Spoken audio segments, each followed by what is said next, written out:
தன்னுடைய முதல் திரைப்படமான தங்கல் படத்துல அமீர் கானோட நடிச்சு தன்னுடைய நடிப்பு திறமையால மக்கள் மனசுல இடம் பிடிச்ச சுகானி அவர்கள் தன்னுடைய 19 வயசுல உடல்நல குறைவால உயிரிழந்திருக்காங்க. 19 வயசுல உயிர் போற அளவுக்கு என்ன உடல்நல பிரச்சனையா இருக்கும்?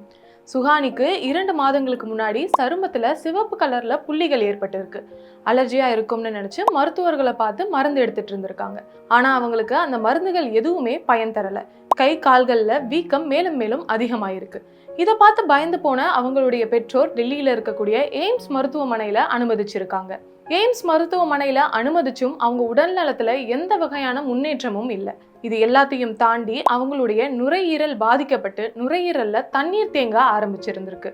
நுரையீரல் பாதிக்கப்பட்டதுனால மூச்சு விட முடியாம ரொம்ப கஷ்டப்பட்டு இருந்திருக்காங்க. அதனால அவங்களுக்கு வென்டிலேட்டர்ல வச்சு ட்ரீட்மெண்ட் கொடுக்கப்பட்டிருக்கு. இவங்க உடல் நலத்தை சரி பண்றதுக்கு எவ்வளவோ முயற்சிகள் எடுத்தும் எதுவும் கை கொடுக்காத நிலையில ஸ்டீராய்ட்ஸ் கொடுத்து அவங்களுக்கு ட்ரீட்மெண்ட் கொடுக்கப்பட்டிருக்கு. இந்த ஸ்டீராய்ட்ஸ்னால அவங்களுடைய இம்யூனிட்டி பவர் போகி அவங்க கடைசியா உயிரிழந்திருக்காங்க. இவங்களுக்கு இருந்த அறிகுறிகளை வச்சு இவங்களுக்கு டெர்மோமயோட்டிட்டிஸ் என்ற நோய் ஏற்பட்டு இருக்குன்னு கண்டுபிடிக்கப்பட்டிருக்கு. இந்த பேரை எங்கேயோ கேள்விப்பட்ட மாதிரி இருக்கா? நம்ம சமந்தாவுக்கும் இந்த மயோட்டிட்டிஸ் நோய் தான் இருக்கு.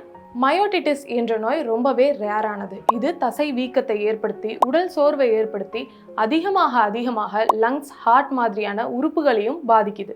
மயோட்டிட்டிஸ்க்கும் டெர்மோமயோட்டிட்டிஸ்க்கும் ஒரு சின்ன வித்தியாசம் தான் இருக்கு. மயோட்டிட்டிஸை பொறுத்த வரைக்கும் அது தசை வீக்கத்தை மட்டும்தான் ஏற்படுத்தும். ஆனால் சுகானியை பாதிச்ச இந்த டெர்மோமயோட்டிட்டிஸை பொறுத்த வரைக்கும் அவங்களுடைய சருமத்தையும் சேர்த்து பாதிக்கும். அதனால தான் அதுக்கு டெர்மோமயோட்டிட்டிஸ்னு பேர். டெர்மோ அப்படின்னா ஸ்கின் என்ற அர்த்தம். இந்த மயோட்டிட்டிஸ் வகையான நோயை பொறுத்த வரைக்கும் அறிகுறின்னு எடுத்துக்கிட்டோன்னா கை கால்கள் வீக்கம் ரொம்ப நாளைக்கு இருக்கும். ஸோ உங்களுக்கு கை கால்களில் வீக்கம் ரொம்ப நாளாக இருந்துச்சு அப்படின்னா அதை சாதாரணமாக விட்டுறாமல் உடனடியாக மருத்துவரை போய் பாருங்கள். இந்த வீடியோவை உங்கள் ஃப்ரெண்ட்ஸ் அண்ட் ஃபேமிலிக்கு ஷேர் பண்ணி அவேர்னஸை க்ரியேட் பண்ணுங்கள். இதே மாதிரி ஹெல்த் ரிலேட்டடான அப்டேட்ஸை தெரிஞ்சுக்க ஹெல்த் ஸ்டுடியோவை சப்ஸ்கிரைப் பண்ணிவிடுங்க.